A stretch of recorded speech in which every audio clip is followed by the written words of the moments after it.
Chers frères et sœurs et amis, bonjour.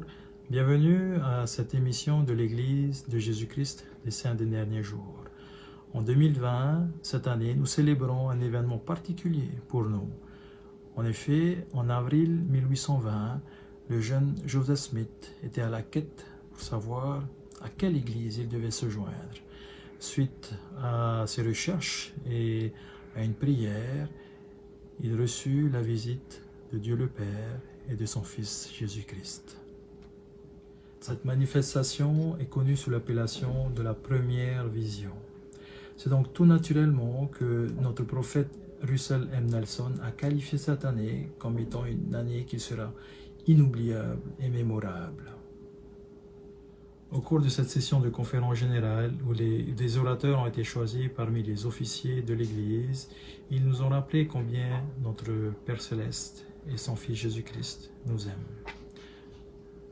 Ils nous ont également invités à nous conformer à l'invitation du Sauveur Jésus-Christ qui a déclaré « À ceux-ci, tous connaîtront que vous êtes mes disciples, si vous avez de l'amour les uns pour les autres. » Ainsi, à mon tour, je souhaite dire à tous ceux qui suivent l'émission de ce matin, au nom des 2300 membres que compte le pieu de Fa'at Haiti Tuamutu, répartis dans les paroisses de Pamatei, Ruatama, Tiperui, Tavararo, Tefana, ainsi que nos chers amis fidèles des branches de Ahé, Manhi, Avaturu, Tiputa, Arutua, Apataki, des îles Tuamutu, que nous vous aimons. Au nom de Jésus-Christ. Amen. Te monta te montua he nei aorana. Maiwa i te ie nei haapururor a no te etaritia a i te metia i te whiamoa i te mumahana hope anei. Wariro te mataiti whaawawar a no te etaritia. O e haui wariro te mataiti e hamanor a i te whara mai o tu tato metua he rei te ora tēnā tu tuna tamaiti o i tu metia i to i tamaiti o i o te whatamita tunai oa. I te mataiti tautini auhane repi te ahuru e rawe rei te mowhar o i tra ratau. E wa hinaro i o te whatamita ia i te hie te promau. E wa imi o ia i rato i te teiurai, nā roto i te teiurai te mō papai ramoa. E wa here o ia i pure i roto i te oe urura au i tu tato me tua here i te ora. No te pahono i tuna pure, wa whamai tu tato me tua here i te ora, tēnā tu tuna tamaiti o i tu metia, ia i o te whatemita. E wa pihia i te reira, te orama matamoa. No reira, wa pihia i te matahiti tae e te oawarhei. E wa whaatupuhia i te amuira arhei no te etaritia i te e perera. E rawerhei te mo aora au te horuahia nei, nā roto i te mau hui mana whaatere, e te ao nei rato ia tatou pūroa e me te tatou ia here ia tatou isho, ia here i tu tatou mo ta atatupu. E te hinaro atu o nei au, nā roto i tō tiara e pere titini no te titi no wha tuamutu, ia whaatei au tō matou nei prau warofa, e tō matou nei prau here, ia tatou pātoa. E ia hamai te me tatou me tō here i te ora, ia tatou pūroa, e tēnā tō whare, ia vai mai ino utou, e ia pāruru noa te atua ia tatou pūroa. Nā roto i te iwa i tu me tiara. Amene. Oh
Notre cher mon Père éternel, nous te remercions simplement pour cette belle journée de sabbat. Nous te remercions pour ton amour et pour le sacrifice expiatoire de ton Fils Jésus-Christ qui nous permet d'être sauvés. Merci humblement pour ton évangile rétabli et pour la bénédiction que nous avons de la connaître et de l'avoir ici sur le territoire de la Polynésie. Père éternel, nous te demandons de nous accorder ton esprit durant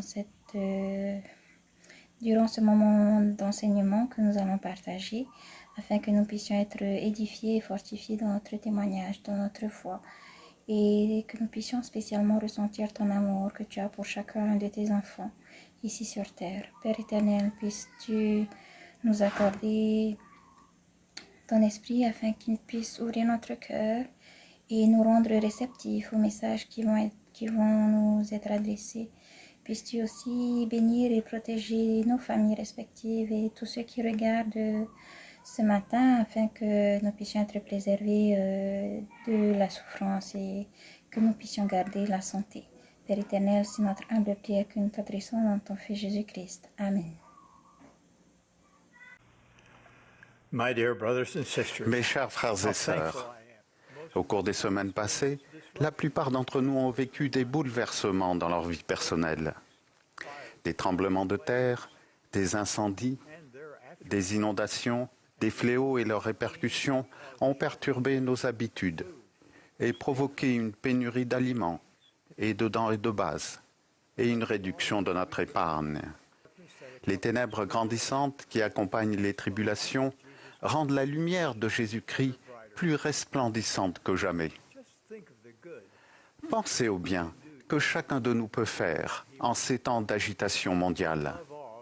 Votre amour pour le Sauveur et votre foi en lui peuvent très bien être le catalyseur qui amènera quelqu'un à découvrir le rétablissement de la plénitude de l'Évangile de Jésus-Christ. Où que vous viviez et quelle que soit votre situation, le Seigneur Jésus-Christ est votre Sauveur. Et le prophète de Dieu, Joseph Smith, est votre prophète.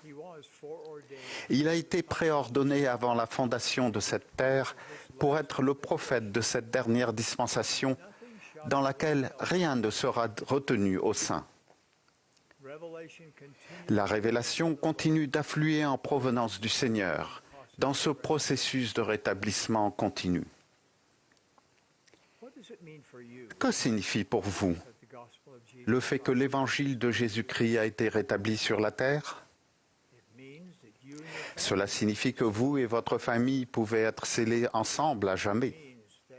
Cela signifie que parce que vous vous êtes fait baptiser par quelqu'un qui détient l'autorité de Jésus-Christ et que vous avez été confirmé membre de son Église, vous pouvez bénéficier de la compagnie constante du Saint-Esprit. Il vous guidera et vous protégera. Cela signifie que vous ne serez jamais laissé sans réconfort ou sans accès au pouvoir de Dieu pour vous aider. Cela signifie que le pouvoir de la prêtrise peut vous bénir si vous recevez les ordonnances essentielles, contractez des alliances avec Dieu et les respectez. Quelle ancre sont ces vérités pour notre âme, surtout en ces temps où la tempête fait rage? L'adversaire est astucieux. Depuis des millénaires, il donne au bien l'apparence du mal et au mal celle du bien. Ces messages ont tendance à être tapageurs, impudents et présomptueux. Cependant, les messages venant de notre Père Céleste, eux, sont remarquablement différents. Ils communiquent avec simplicité et douceur, et avec une telle clarté que nous ne pouvons pas ne pas le comprendre. Par exemple, lorsqu'il a présenté son Fils unique aux mortels sur terre, il l'a fait en très peu de mots. Sur la montagne de la Transfiguration, Dieu a dit à Pierre, Jacques et Jean, « Celui-ci est mon Fils bien-aimé, écoutez-le. » Ces paroles aux Néphites dans l'antique pays d'abondance étaient Voici mon Fils bien-aimé, en qui je me complais, en qui j'ai glorifié mon nom. Écoutez-le. Et à Joseph Smith, dans cette déclaration marquante qui a ouvert cette dispensation, Dieu a dit simplement, « Voici mon Fils bien-aimé. Écoutez-le, écoute-le. » Mes chers frères et sœurs, réfléchissez au fait que dans chacune des 3 situations que je viens de mentionner, juste avant que le Père ne présente le Fils, les personnes présentes étaient dans un état de crainte et dans un certain degré de désespoir. Les apôtres étaient effrayés en voyant Jésus-Christ entouré d'une nuée sur la montagne de la Transfiguration. Les Néphites avaient peur parce qu'ils avaient été témoins de destruction et de ténèbres pendant plusieurs jours. Joseph Smith était enserré par une force des ténèbres juste avant que les cieux s'ouvrent. Notre Père sait que lorsque nous sommes encerclés par l'incertitude et la peur, ce qui nous aidera le plus, c'est d'écouter son Fils. Parce que lorsque nous cherchons à écouter son Fils, à l'écouter vraiment, nous sommes guidés pour savoir quoi faire en toutes circonstances. Le tout premier mot des Doctrines et Alliances est « écoute ». Écoute avec l'intention d'obéir. Écoute le Seigneur. Écoute ce que le Sauveur dit, puis applique ses recommandations. Dans ces 2 mots, écoute-le. Dieu nous donne la voie qui mène à la réussite, au bonheur et à la joie dans cette vie. Nous devons écouter les paroles du Seigneur, les méditer et appliquer ce qu'il nous a dit. En qualité de disciples de Jésus-Christ, nos efforts pour l'écouter doivent être de plus en plus délibérés. Il faut faire des efforts conscients et constants pour remplir notre vie quotidienne de ses paroles, de ses enseignements, de ses vérités. Nous ne pouvons tout simplement pas compter sur les informations sur lesquelles nous tombons au hasard des réseaux sociaux, avec des milliards de mots en ligne, et dans un monde saturé d'accroches publicitaires constamment infiltrées par les efforts bruyants et malfaisants de l'adversaire. Vers quoi pouvons-nous nous tourner pour écouter le Seigneur? Nous pouvons nous tourner vers les Écritures. Elles nous parlent de Jésus-Christ et de son Évangile, de l'ampleur de son expiation et du grand plan du bonheur et de rédemption de notre Père. Une immersion quotidienne dans la parole de Dieu est cruciale pour notre survie spirituelle, particulièrement dans cette période d'agitation grandissante. Si nous nous faisons quotidiennement un festin des paroles du Christ, elles nous diront comment réagir à des difficultés que nous pensions ne jamais rencontrer. Nous pouvons aussi écouter le Christ au temple. La maison du Seigneur est une maison de connaissance. Là, le Seigneur enseigne à sa manière. Là, chaque ordonnance est un enseignement sur le Sauveur. Là, nous apprenons comment entr'ouvrir le voile et communiquer plus clairement avec le ciel. Là, nous apprenons comment repousser l'adversaire et nous appuyer sur le pouvoir de la prêtrise du Seigneur pour nous fortifier, nous et nos êtres chers. Combien chacun de nous devrait avoir hâte d'y chercher refuge. S'il vous plaît, lorsque les restrictions liées au Covid-19 seront levées, réservez du temps pour aller régulièrement au temple et y servir. Chaque minute que vous y consacrerez sera une bénédiction pour vous et votre famille, que rien d'autre ne peut vous apporter. Prenez le temps de méditer sur ce que vous entendez et ressentez lorsque vous êtes dans cet endroit. Demandez au Seigneur de vous enseigner comment ouvrir les cieux pour votre bénédiction et celle des personnes que vous aimez et servez. Nous l'écoutons aussi plus clairement lorsque nous améliorons notre faculté de reconnaître les murmures du Saint-Esprit. Il n'a jamais été plus impératif que maintenant de savoir comment l'Esprit vous parle.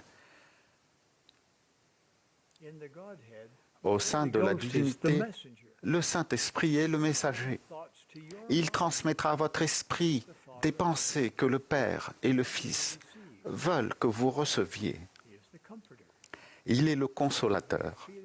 Il vous fera éprouver de la paix.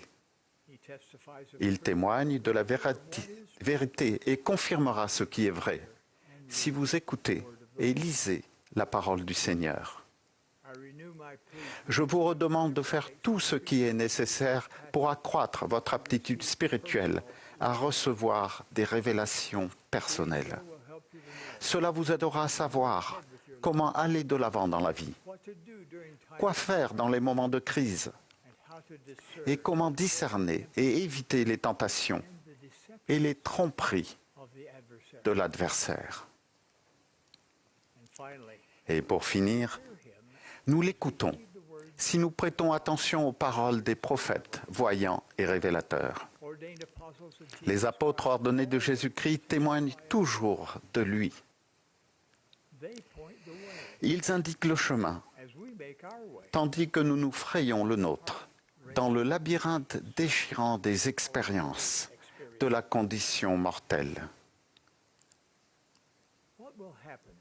Qu'arrivera-t-il si vous écoutez et suivez avec une intention plus réelle ce qu'a dit le Sauveur et ce qu'il dit maintenant par l'intermédiaire de ses prophètes?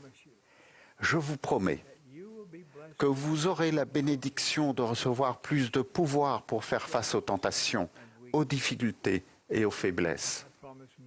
Je vous promets des miracles dans vos relations conjugales et familiales et dans votre travail quotidien. Et je vous promets que votre capacité de ressentir de la joie augmentera, même si les turbulences augmentent dans votre vie. La conférence générale d'avril 2020 est une occasion pour nous de commémorer un événement qui a changé le monde. En préparation du bicentenaire de la première vision de Joseph Smith, nous, la première présidence et le Conseil des 12 apôtres, avons médité sur la manière de commémorer convenablement cet événement singulier. Cette théophanie a initié le rétablissement de la plénitude de l'Évangile de Jésus-Christ et inauguré la dispensation de la plénitude des temps. Nous nous sommes demandé si un monument devait être érigé. Mais en réfléchissant à cette manifestation de révélation unique, ainsi qu'à l'impact historique et mondial unique de cette première vision, nous avons ressenti que nous devions non pas établir un monument de granit ou de pierre, mais un monument verbal, une déclaration solennelle et sacrée, écrite non dans le but d'être gravée sur des tables de pierre, mais plutôt sur les tables de chair que sont nos cœurs. Depuis l'organisation de l'Église, seules 5 déclarations ont été publiées. La dernière étant la famille Déclaration au monde, présentée par Gordon Hinckley, alors président de l'Église, en 1995. À présent, tandis que nous contemplons cette époque importante de l'histoire du monde et la responsabilité confiée par le Seigneur de rassembler l'Israël dispersé pour préparer la seconde venue de Jésus-Christ, nous, la première présidence et le Conseil des 12 apôtres, publions la déclaration suivante. Elle s'intitule « Le rétablissement de la plénitude de l'Évangile de Jésus-Christ, déclaration au monde du bicentenaire ». Les auteurs en sont la première présidence et le Conseil des 12 apôtres de l'Église de Jésus-Christ des Saints des Derniers Jours. Elle est datée d'avril 2020. En préparation de cette réunion, j'ai enregistré au préalable cette déclaration dans le bosquet sacré, à l'endroit où Joseph Smith a vu pour la première fois le Père et le Fils.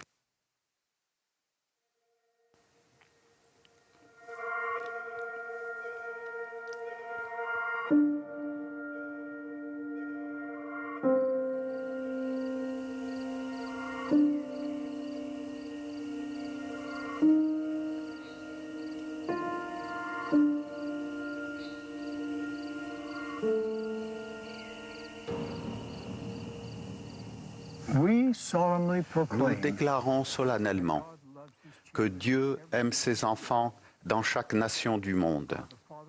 Dieu le Père nous a fait don de la naissance divine, de la vie incomparable et du sacrifice expiatoire infini de son Fils bien-aimé, Jésus-Christ. Par le pouvoir du Père, Jésus est ressuscité et a remporté la victoire sur la mort. Il est notre Sauveur, notre modèle et notre Rédempteur. Il y a 200 ans, par un beau matin du printemps 1820, le jeune Joseph Smith, cherchant à quelle église se joindre, est allé prier dans les bois, près de chez lui, dans le nord de l'État de New York, aux États-Unis. Il s'interrogeait sur le salut de son âme et était confiant que Dieu lui montrerait la direction à suivre. En toute humilité, nous déclarons qu'en réponse à sa prière, Dieu le Père et son Fils Jésus-Christ sont apparus à Joseph et ont inauguré le rétablissement de toutes choses, comme prédit dans la Bible. Dans cette vision, il a appris qu'après la mort des apôtres originels, l'Église du Christ de l'époque du Nouveau Testament était introuvable sur la terre. Joseph jouerait un rôle primordial pour qu'elle y soit de nouveau.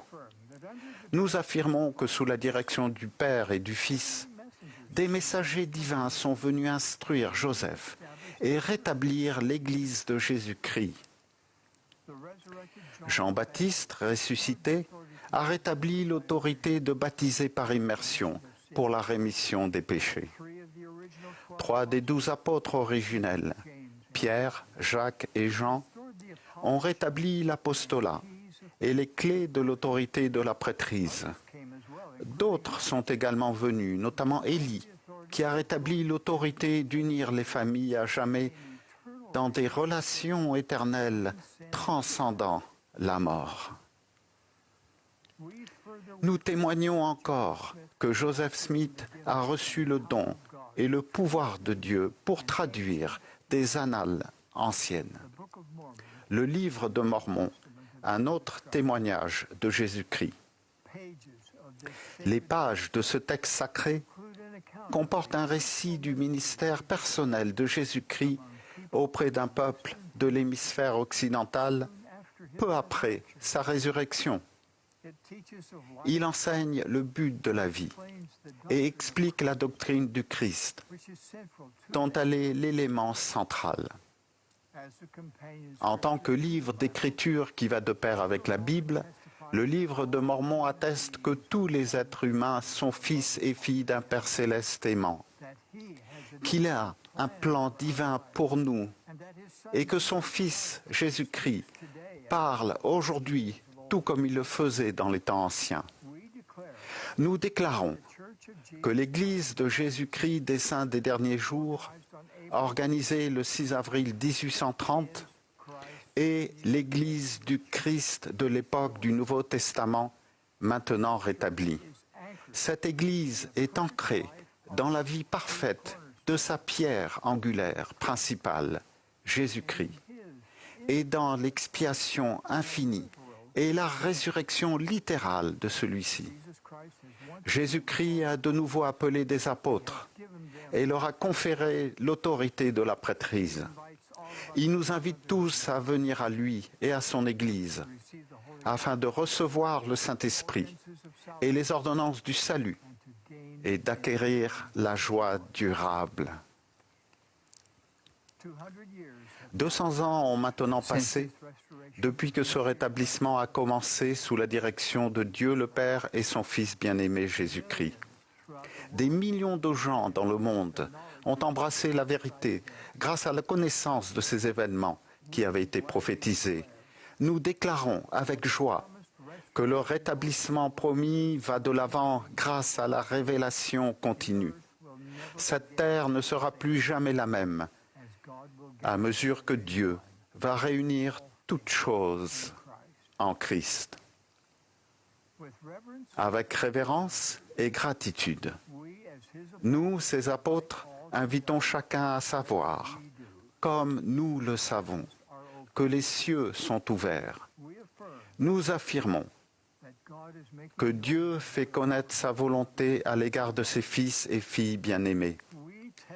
Nous témoignons que les personnes qui étudient le message du rétablissement à l'aide de la prière et agissent avec foi auront la bénédiction d'acquérir leur propre témoignage de sa divinité et de son but de préparer le monde pour la seconde venue promise de notre Seigneur et Sauveur, Jésus-Christ.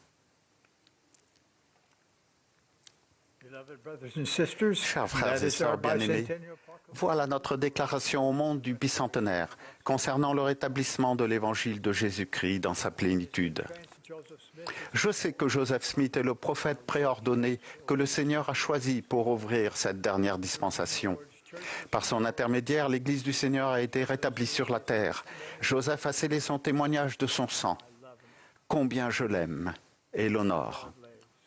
Dieu vit. Jésus est le Christ. Son Église a été rétablie. Son Père, notre Père céleste, et lui veille sur nous. J'en témoigne au nom sacré de Jésus-Christ. Amen.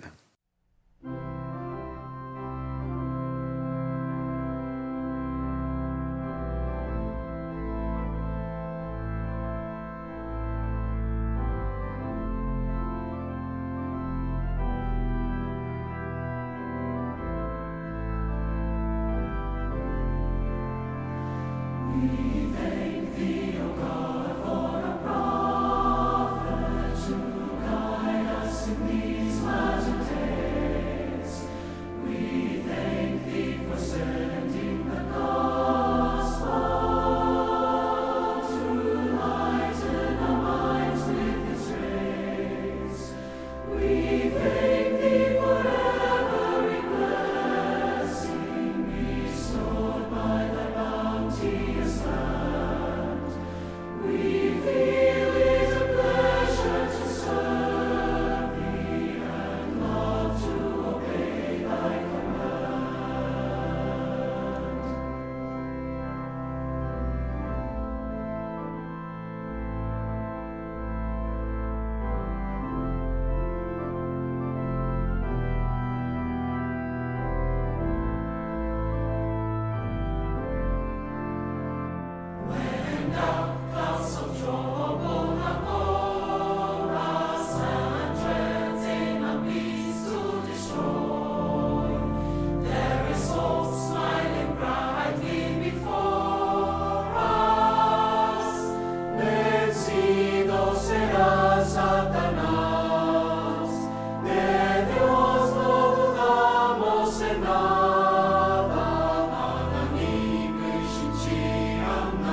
E te atua, te mato me tua here i te aura. Wa te mato i te peho peho tēnei tapura ahupa. E te ine te mato ne a au te hau. Nā ruto i te whaaro ora ai tēnei mo aura, tēnei pupu i tapati. Te haa maruru to atu nei mato ia au e to e paruru noara a ia mato i truara au tēnei hepetoma. E tēnu atu no te tūtia, tare e hara o tau e nei tamaiti. Tomato whaora o ietu me tia. Nā ruto tēnei teime, tomato me tua i te here te aura. Te ani he atu ne mato ia oe. Ia pāruru me oe ia mato. Ia tauturu to me oe ia mato. Troar au tēnei teime e whiwhi. E terera mato i tēnei tau. Nā ruto tēnei tiro korona. E ia tauturu oe ia mato. Whāturar ai te mau whauera. E nā roto toa te whaahipara. Te mau protumu, tamato i wharo tēnei pupu i tapati. E tomato me tua here te ora. Ia me te me o e yamato pa atoa. Te mau tae, te mau tuahine, e tēnā tō tamato nei mau whiti i tamari. Te e tamato pure, e hina aro e whahiti mua ia o i tēnei mahana. E te veiso ne matou te reira. Nā roto te i oa, i tu miti ara, tomato whaora. Āmene.